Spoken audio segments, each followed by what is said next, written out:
আমি আপনার ওই আমার যে প্রাইভেট কার, এটা জাপানি মডেলের গাড়ি, মানে সবচেয়ে কম দামি গাড়ি, জাপানি মডেলের প্রোবক্স। এটা হলো সব জাপানি মডেলের প্রাইভেট কারের মধ্যে সবচেয়ে কম দাম, 8,60,000 টাকা দিয়ে আমি কিনছি। তো আমি পরে খবর নিলাম, এটা হইলো ওই দেশে তারা তাদের বাজার খরচা টরচা মালটা, হ্যাঁ, এবং ছাগল টাগল লইয়া এটার ভিত্তি করে মাল নেয়।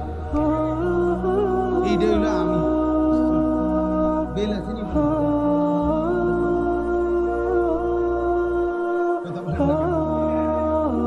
মানে যেটি দিয়ে হারা কি করে আপনার এই ফাঙ্গাস তেলাপিয়া দৈন্যতা কাঁচামরিচ নেয়।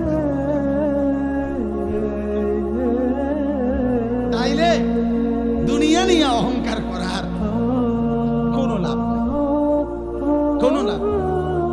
আরো কামাই করলেও দুশ্মনের বেঈমানের দুনিয়ার মাল আর সম্পদের মতো মুসলমান ধারে যাইতে পারবে না।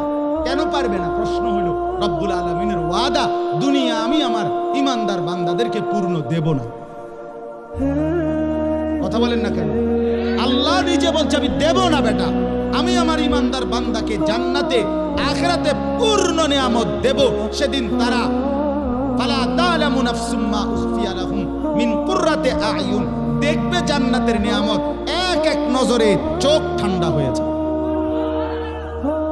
চোখ ঠান্ডা হয়ে যাবে। এজন্য বললাম সফলতা আখিরাত, সফলতা জান্নাত, সফলতা ডান হাতে আমলনামা পাওয়া, সফলতা কবরে 3টা প্রশ্নের জবাব ঠিক মতো দিতে পারা, সফলতা হাসরের ময়দানে মিজানের পাল্লায় নেকি ভারী হওয়া, সফলতা ফুলসেরাত বিজলির মতো পার হওয়া, সফলতা অনন্তকালের জান্নাত লাভ করা, সফলতা আল্লাহ তাআলার দিদার নসিব হওয়া, সফলতা রব্বুল আলামিনের সন্তুষ্টি